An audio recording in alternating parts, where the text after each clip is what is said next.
Hello hi guys, welcome to Vinayak believers classes. Okay so student, आज मैं आपके लिए एक वीडियो लेकर आई हूँ। हेनरी फ्यूल के बारे में हम बात करेंगे, जिनके 14 सिद्धांत हैं। आई होप आप लोगों को लास्ट के वीडियोस अच्छे लग रहे होंगे, आपके लिए बहुत हेल्पफुल है। नेट के जो स्टूडेंट्स हैं उनके लिए बहुत हेल्पफुल होने वाले हैं वो वीडियोस, ज़रूर देखिएगा। और आई होप आपने जिसने भी GIC का एग्ज़ाम दिया उनका एग्ज़ाम अच्छा गया होगा, बिकॉज मैंने वो एग्ज़ाम देखा है तो एग्ज़ाम अच्छा था, ठीक था, कोई प्रॉब्लम नहीं लगी मुझे ज़्यादा उसमें। तो आई होप आप सबका एग्ज़ाम अच्छा गया होगा and all the best for your next exam, आप जिसकी भी प्रिपरेशन कर रहे हैं। और जितने भी होम साइंस के स्टूडेंट्स हैं सबके लिए इम्पोर्टेंट है। छोटे छोटे टॉपिक से आपको बहुत कुछ क्लियर हो जाएगा। और इस तरह के क्वेश्चन जो है पेपर में आते हैं, समटाइम्स हम एक टॉपिक जो है हम छोड़ देते हैं ये समझकर कि इतना इंपॉर्टेंट नहीं है, बट पेपर में जब आता है तो तब समझ में आता है कि कितना इम्पोर्टेंट था ये हमारे लिए।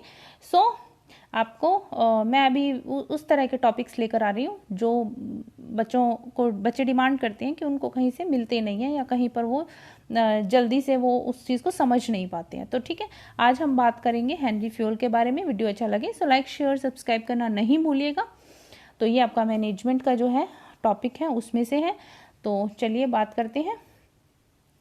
हेनरी फ्यूल, आपने नाम सुना होगा। तो इन्होंने जो था वो आपके पदानुक्रम, ठीक है, पदानुक्रम प्रबंधन का सिद्धांत दिया था। पदानुक्रम प्रबंधन का सिद्धांत दिया था उसके बारे में। और इसके अलावा इन्होंने, आपने देखा होगा मैनेजमेंट में एक बात बताई गई है कि किसी भी कोई भी आप मैनेजमेंट करते हैं किसी भी चीज़ का, तो उसके लिए इन 5 चीज़ों को ध्यान में रखकर चलना है। P का मतलब होता है प्लानिंग, O का मतलब होता है ऑर्गेनाइजिंग, C का मतलब होता है कमांड, सेकेंड C का मतलब है कोऑर्डिनेशन और थर्ड C का मतलब है कंट्रोल। सो ये जो 5 चीज़ें, इनको ध्यान में रखकर अगर मैनेजमेंट किया जाए किसी भी चीज़ का तो वो सक्सेसफुल होता है। सो सब चीज़ों को ध्यान में रखना पड़ता है। और उसके अलावा हेनरी फ्यूल ने जो आपको 14 सिद्धांत दिए थे उन्होंने मैनेजमेंट के, जिसकी हम बात करेंगे, समझेंगे वन बाय वन। और मैंने इसके अंदर आपको सिर्फ हेडिंग दी हुई है, आपको मैं समझा दूंगी। बाकी इसके बारे में जो पूरा डिटेल जो है वो नोट्स में PDF डाल दूंगी, टेलीग्राम पर भी डाल दूंगी और आपके इसमें भी मैं जो है डिस्क्रिप्शन बॉक्स इसमें भी डाल दूंगी। सो आप वहाँ पर इसका PDF ले लीजिएगा। ओके, चलिए स्टार्ट करते हैं। फर्स्ट आता है division of work. So division of work का मतलब क्या होता है? काम का बंटवारा। और काम का बंटवारा से आपको समझ में आ गया होगा कि अगर 4 काम है तो उनको लोगों के बीच में बांटना। क्योंकि कोई भी व्यक्ति है जो प्रत्येक व्यक्ति जो प्रत्येक कार्य को नहीं कर सकता। ज़रूरी नहीं है कि एक व्यक्ति जिस कार्य को कर सकता है दूसरा व्यक्ति भी उस कार्य को करने में सक्षम हो, दूसरा भी उस व्यक्ति को कार्य करने में उतनी ही उसकी क्षमता हो। तो कैसे काम का बंटवारा करना चाहिए डिवीजन ऑफ वर्क में? जिस व्यक्ति में जिस चीज़ को, जिस कार्य को करने की क्षमता है, ठीक है, उसी के अकॉर्डिंग उनको काम देना चाहिए। ऐसा नहीं है कि उसमें वो स्किल नहीं है, वो उसमें उतना स्टेमिना नहीं है, उतनी उसमें पावर नहीं है, उतनी क्षमता नहीं है कि वो उस चीज़ को कर पाए और आप उसको वो काम दे रहे हैं, तो वो क्या होगा, वो सक्सेसफुल नहीं होगा। जो आपने लक्ष्य निर्धारित किया आप लक्ष्य तक नहीं पहुंच पाएंगे। So division of work means कामों का बंटवारा करना, ठीक है। तो ये आ जाता है। नेक्स्ट चलते हैं अथॉरिटी रिस्पॉन्सिबिलिटी। अथॉरिटी रिस्पॉन्सिबिलिटी में क्या आ जाता है? इसमें आता है आपके आधिकारिक जिम्मेदारी, आप हिंदी में बोल सकते हैं इसको आधिकारिक जिम्मेदारी। आप लिखना चाहे लिख सकते हैं, बाकी इसके नोट्स जो है वो हिंदी में है और इंग्लिश में भी लिखा हुआ है, मैं आपको उसमें आप पढ़ सकते हैं, ठीक है। तो अथॉरिटी रिस्पॉन्सिबिलिटी, आधिकारिक जिम्मेदारी, इसमें क्या होता है, जो व्यक्तियों को काम करने का, यानी कि जिस व्यक्ति को जो काम करने का जो रिस्पॉन्सिबिलिटी दी गई है, ठीक है, तो उस व्यक्ति को थोड़े बहुत ऐसे अधिकार भी देने चाहिए कि वो अपने काम को अच्छे से कर पाए। ऐसा नहीं है कि वो काम तो उसको करना है लेकिन उसको वो अधिकार नहीं है, उसको हर चीज़ के लिए पूछना पड़ रहा है, तो वो उतना अच्छे से नहीं कर पाएगा। तो अगर आप उसको रिस्पॉन्सिबिलिटी दे रही हैं, जिन व्यक्तियों को जो कार्य करने का रिस्पॉन्सिबिलिटी दी जाती है, तो उन्हें उससे रिलेटेड अधिकार जो है वो देने चाहिए। तो अथॉरिटी रिस्पॉन्सिबिलिटी के अंदर ये चीज़ आती है ताकि काम जो है वो अच्छे से हो पाए, ठीक है। नेक्स्ट चलते हैं डिसिप्लिन।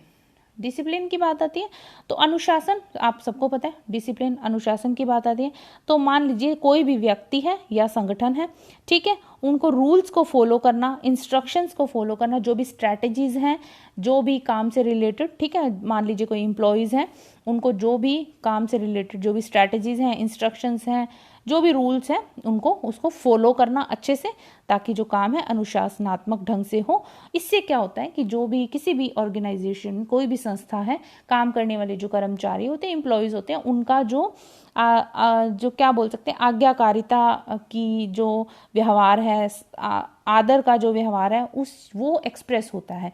ठीक है, अगर कोई काम उनको दिया गया है, अगर वो अनुशासित ढंग से करते हैं तो, और रूल्स को फॉलो करते हुए करते हैं, चाहे वो कोई संगठन हो, चाहे वो कोई व्यक्ति हो, ठीक है, तो स्ट्रेटेजीज को फॉलो करते हुए करते हैं, इंस्ट्रक्शंस जो दी जाती हैं उनको फॉलो करते हुए करते हैं, तो वो डिसिप्लिन के अंदर आ जाती है सारी चीज़ें। ओके, तो ये हेनरी फ्यूल का प्रिंसिपल ऑफ डिसिप्लिन है, ठीक है, मैनेजमेंट में।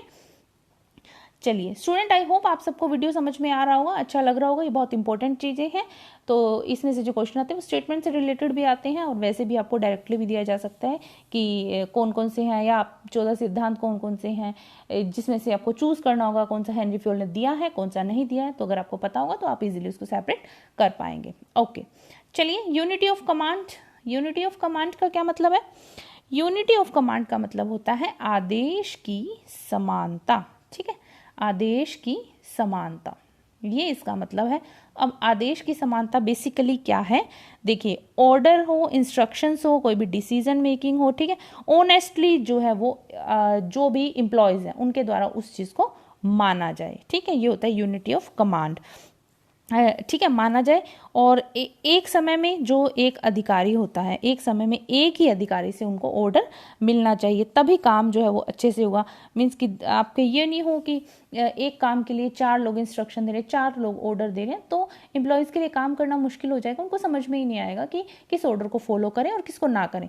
तो होना क्या चाहिए? आदेश की समानता। मीन्स कि जो भी एम्प्लॉयज़ को काम दिया जा रहा है, जिस भी संस्था के द्वारा दिया जा रहा है, तो वहाँ का एक ही बंदा जो है उस काम से रिलेटेड उनको इंस्ट्रक्शंस दे, ऑर्डर्स दे।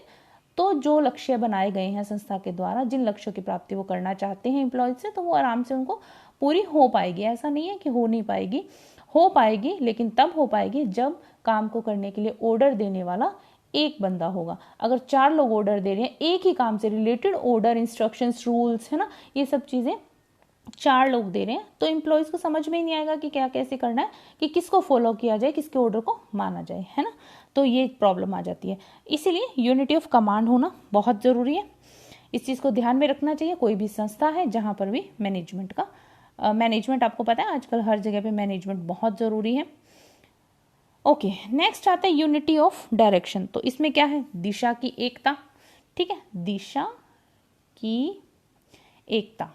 ओके, दिशा की एकता की बात करते हैं तो यहाँ पर आ जाता है संगठन की जो भी दिशा है, ठीक है, उसको ज़्यादा से ज़्यादा बढ़ाने का प्रयास किया जाए। जैसे एक ही प्रकार के कार्य के लिए एक ही निर्देश तथा एक ही योजना होनी चाहिए।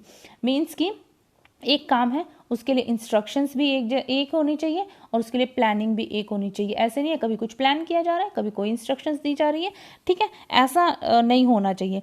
और जो भी समान उद्देश्यों के लिए व्यक्तियों के एक समूह के लिए एक निर्देश होना चाहिए। मीन्स कि सेम जो आपके उद्देश्य हैं, ठीक है, सेम जो उद्देश्यों के व्यक्ति जो हैं उनके ग्रुप के लिए, मैंने मीन्स के ग्रुप में जो काम कर रहे हैं उनके लिए एक जैसा ही निर्देश होना चाहिए। ऐसा नहीं होना चाहिए किसी को कोई रूल बता दिया, किसी को कोई इंस्ट्रक्शन दे दी, किसी को कोई इंस्ट्रक्शन दे दी, तो इससे क्या हो जाएगा, काम बिगड़ जाएगा। तो जो समान उद्देश्य है उसके लिए समान निर्देश होना चाहिए, ठीक है, ग्रुप के लिए। ये चीज़ ध्यान में रखने वाली है। तो जो डायरेक्शन है, यूनिटी ऑफ डायरेक्शन का मतलब यही है कि जो भी संगठन है उसकी दिशा जो है वो उसको बढ़ाने का प्रयास करना चाहिए, ठीक है। तो ये होता है दिशा की एकता। ओके, नेक्स्ट चलते हैं सबऑर्डिनेशन।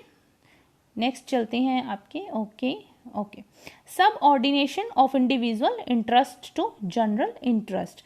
अब इसका हिंदी में मतलब क्या है? इसका हिंदी में मतलब है सामान्य हित के लिए व्यक्तिगत हित में समन्वय, ठीक है, सामान्य हित के लिए व्यक्तिगत हित में समन्वय। अब समन्वय क्या मतलब है इसका?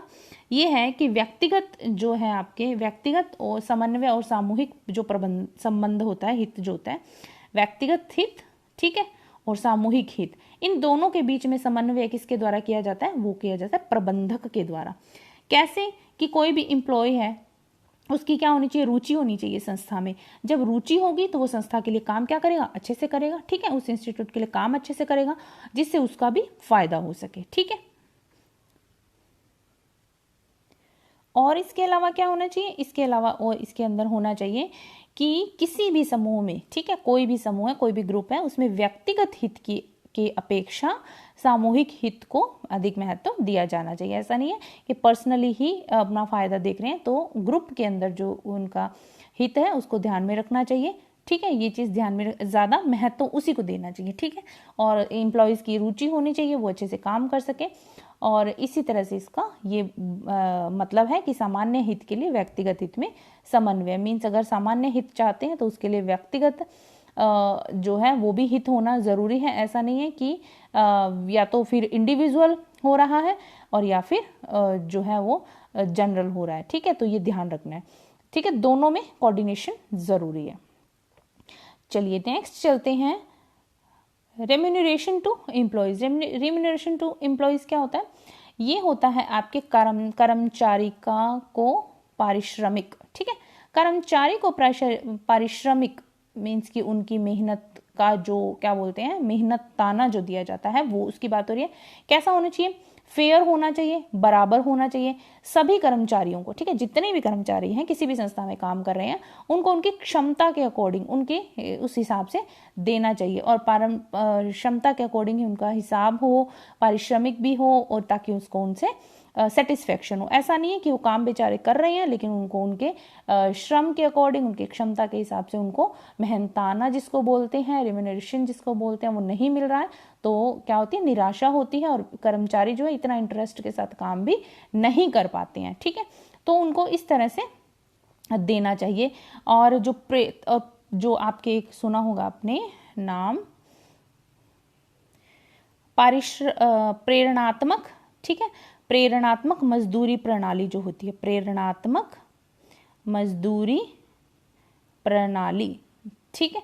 प्रेरणात्मक मजदूरी प्रणाली जो होती है उसके द्वारा जो भी एम्प्लॉयज़ हैं, ठीक है, उनको पूर्ण निष्ठा, लगन, क्षमता के साथ वो कार्य करते हैं अगर प्रेरणात्मक मजदूरी प्रणाली को अपनाया जाए तो, ठीक है। मीन्स कि उनकी क्षमता के अकॉर्डिंग, उनके जो स्किल है उसके अकॉर्डिंग उनको, और उनके काम के अकॉर्डिंग उनको जो मेहनताना दिया जाता है वो हो, ताकि उनको संतोष, उनका काम करने में भी इंटरेस्ट आए, ठीक है। तो ये चीज़ आ जाती है रेम्यूनरेशन टू एम्प्लॉयज़, ठीक है, पारिश्रमिक की बात हो रही है। उसके अलावा आपके इसके अंदर रहता है सेंट्रलाइजेशन एंड डिसेंट्रलाइजेशन। अब सेंट्रलाइजेशन एंड डिसेंट्रलाइजेशन क्या होता है कि डेलीगेशन ऑफ अथॉरिटी, इसको बोल सकते हैं आप, मीन्स अधिकारों को, सेंट्रलाइजेशन क्या था, विकेंद्रीकरण, मीन्स कि अधिकार जो भी होते हैं जिस संस्था में, जिस भी मैनेजमेंट के पास जो अधिकार होते हैं वो एक से दूसरे को दिए जाएं, ताकि जो लक्ष्य है उनकी प्राप्ति अच्छे से हो सके। क्योंकि इसमें क्या होता है, अधिकारों का केंद्रीकरण एक ऐसी सीमा तक होना चाहिए कि अधिकारों और दायित्वों का संतुलन बना रहे, ठीक है। अधिकार और रिस्पॉन्सिबिलिटीज जो है, ठीक है, उनका संतुलन बना रहे। अब अधिकार किसका है, मान लीजिए एक बड़ी पोस्ट पर आदमी बैठा है, ठीक है, उसके पास कुछ राइट्स हैं, ठीक है, और फिर जो नीचे है जो ये काम देगा इनको, रिस्पॉन्सिबिलिटीज उसकी हो जाती है। तो इन दोनों के बीच कोऑर्डिनेशन होना जरूरी है, समन्वय होना जरूरी है, ठीक है। और ये चीज़ बनी रहनी चाहिए, इनका बैलेंस होना जरूरी है, संतुलन बना रहना चाहिए। और बाकी डिपेंड क्या करता है कि किसी भी संस्था की प्रकृति कैसी है, ठीक है, तो उस पर डिपेंड करता है। और जो है जो उनके नीचे काम करने वाले जो भी हैं तो उनका कार्यकुशलता का स्तर कैसा है, उनका लेवल कैसा है, उनका स्किल लेवल कैसा है। तो इस तरह से अधिकारों और दायित्वों का संतुलन बना रहे, तो इस तरह से केंद्रीकरण करते हैं, मीन्स अधिकार जो है एक से दूसरे को दिए जाते हैं, ठीक है। ये होता है सेंट्रलाइजेशन और डिसेंट्रलाइजेशन। ओके, नेक्स्ट चलते हैं स्केलर चेन। स्केलर चेन देखिए क्या होता है। स्केलर चेन जिसको आप बोलते हैं श्रेणी श्रृंखला, ठीक है, इसको श्रेणी श्रृंखला बोलते हैं।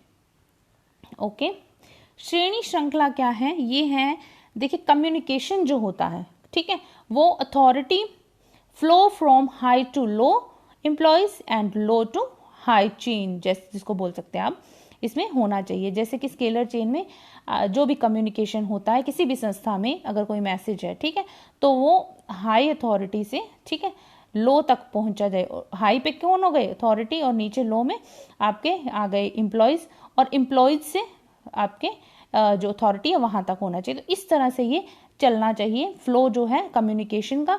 और तभी इससे क्या होता है, इससे आदेश की जो एकता है वो ऑटोमेटिकली उसको क्या हो जाता है, पालन हो जाता है, ताकि और एक दूसरे का ये चीज़ को बहुत ज़्यादा इनके बीच में बैलेंस होना अच्छा माना जाता है, ज़रूरी होता है एक किसी भी लक्ष्य की प्राप्ति के लिए। स्केलर चेन अगर होगी मीन्स की जो अथॉरिटी है उनका जो कम्युनिकेशन फ्लो है उनका ऊपर से हाई से नीचे एम्प्लॉयज़ तक होना चाहिए और एम्प्लॉयज़ का भी वहाँ तक होना चाहिए, तो कम्युनिकेशन गैप नहीं रहता और काम बहुत अच्छे से हो जाता है। ठीक है, चलिए ये है आपका नेक्स्ट ऑर्डर। ऑर्डर की बात करें तो एक ऑर्डर होता है आदेश, दूसरा ऑर्डर होता है चीज़ों का जगह पर होना, एक सीक्वेंस में होना, है ना, ऑर्डर में होना। तो इसमें क्या आता है कि जो व्यक्ति व वस्तु है उसका, व्यक्ति का जो भी कार्य है और वस्तु की जो भी जगह है, ठीक है, वो उनके हिसाब से होना चाहिए, उनके प्रॉपर, जैसे व्यक्ति है उसके प्रॉपर प्लेस होना चाहिए। ठीक है, जो भी संस्था में कोई व्यक्ति काम करे, एम्प्लॉयज़ काम करें, जिस जगह पर उसका काम है उसके लिए प्रॉपर प्लेस होना चाहिए, और जो चीज़ें हैं जो भी हैं वो भी प्रॉपर प्लेस पर ही होनी चाहिए, ताकि कम से कम एफर्ट्स में ज़्यादा से ज़्यादा लक्ष्य निर्धारित हो सके। ठीक है, तो ये होता है ऑर्डर, और हर चीज़ के लिए एक पर्टिकुलर जगह होनी चाहिए। ठीक है, चलिए नेक्स्ट चलते हैं। ओके, नेक्स्ट आ रहा है आपकी इक्विटी। इक्विटी क्या होता है? इक्विटी होता है आपके समानता, जिसको बोलते हैं, आप इसको हिंदी में समानता बोलते हैं। तो देखिए इसमें इक्विटी में क्या होता है, मैनेजर जो भी है, जो भी प्रबंधक है, उसका व्यवहार कैसा हो, एम्प्लॉयज़ के प्रति फेयर होना चाहिए, स्नेहपूर्ण होना चाहिए, काइंड होना चाहिए। ठीक है, तो उससे क्या होता है कि ज़्यादा से ज़्यादा जो अगर इनका व्यवहार अच्छा रहता है, मैनेजर मान लीजिए जो भी प्रबंधक है उनका अपने एम्प्लॉयज़ के साथ व्यवहार अच्छा होता है, तो एम्प्लॉयज़ को भी काम करने में अच्छा लगता है, वो बहुत इंटरेस्ट के साथ काम करते हैं, आपस में कम्युनिकेशन गैप नहीं रहता, प्रॉब्लम्स एक दूसरे से शेयर कर सकते हैं, और वहाँ ज़्यादा से ज़्यादा जो काम है वो अच्छे से पूरा होगा। अगर मैनेजर ऐसा होगा जो 24 घंटे गुस्सा करता होगा, एम्प्लॉयज़ को डांटता रहता होगा, एम्प्लॉयज़ के साथ उसका बिहेवियर रूड होगा, अच्छा नहीं होगा, तो एम्प्लॉयज़ भी अच्छे से काम नहीं कर पाएंगे, मेंटली वो उतना ज़्यादा स्ट्रेस में रहेंगे, तो उतना ज़्यादा वो लक्ष्य की प्राप्ति भी नहीं कर पाएंगे, संस्था भी लक्ष्य की प्राप्ति नहीं कर पाएगी, क्योंकि एम्प्लॉयज़ के द्वारा वो काम अच्छे से नहीं हो पाएगा। क्यों? क्योंकि वो मेंटली सेटिस्फाइड नहीं होंगे उस जगह से, अपने मैनेजर से, व्यक्ति से। तो इसीलिए क्या होता है इक्विटी में कि जो मैनेजर का व्यवहार है वो फेयर होना चाहिए, ठीक है, स्नेहपूर्ण होना चाहिए, दयापूर्ण होना चाहिए, तो ये चीज़ इसके अंदर आ जाती है। ठीक है, नेक्स्ट चलते हैं stability of personal.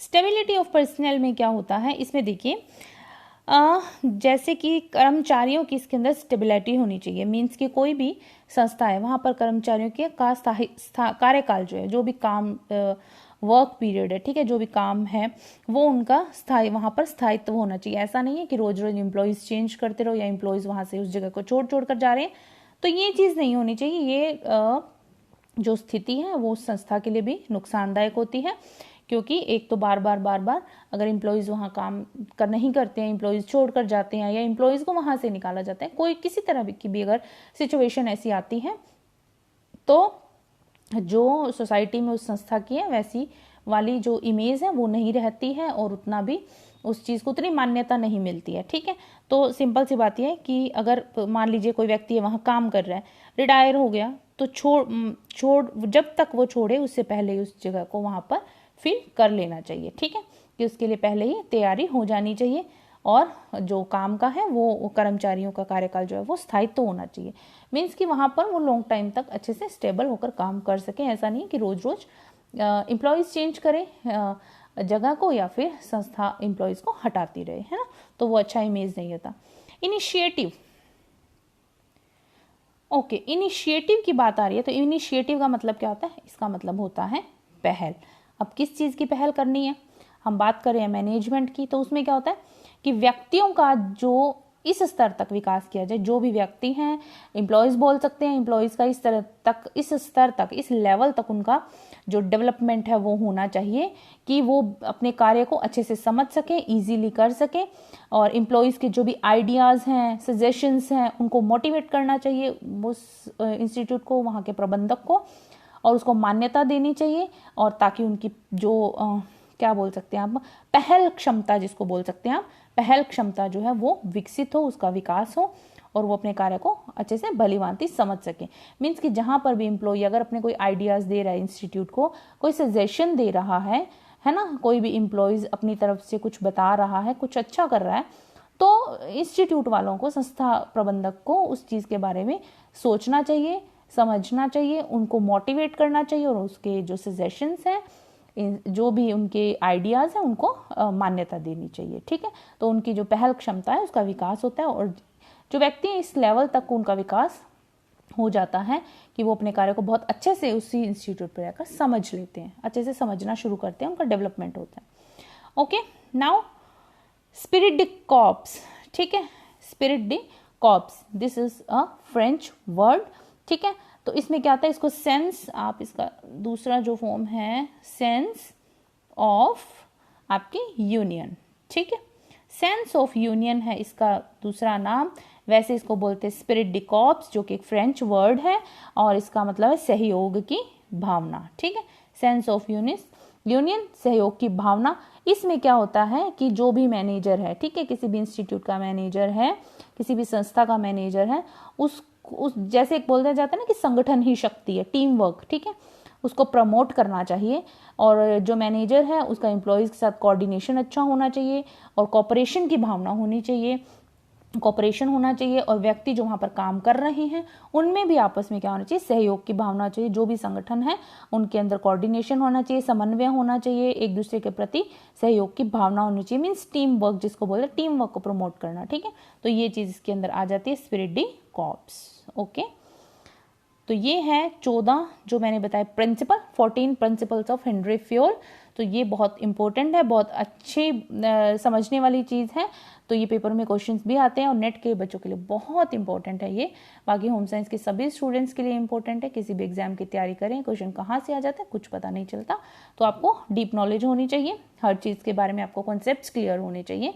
So I hope आप लोगों को वीडियो अच्छा लगा होगा, आपके लिए बहुत हेल्पफुल होगा। Thank you so much for watching, all the best for your exam.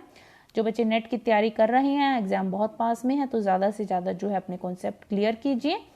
ठीक है, और बहुत से ऐसे टॉपिक होते हैं जिनको हम छोड़ देते हैं ये सोच कर कि आएगा नहीं कुछ, बट हर बार कुछ ना कुछ नया देखने को मिलता ही है। सो कुछ भी मत छोड़िए, अच्छे से पढ़िए।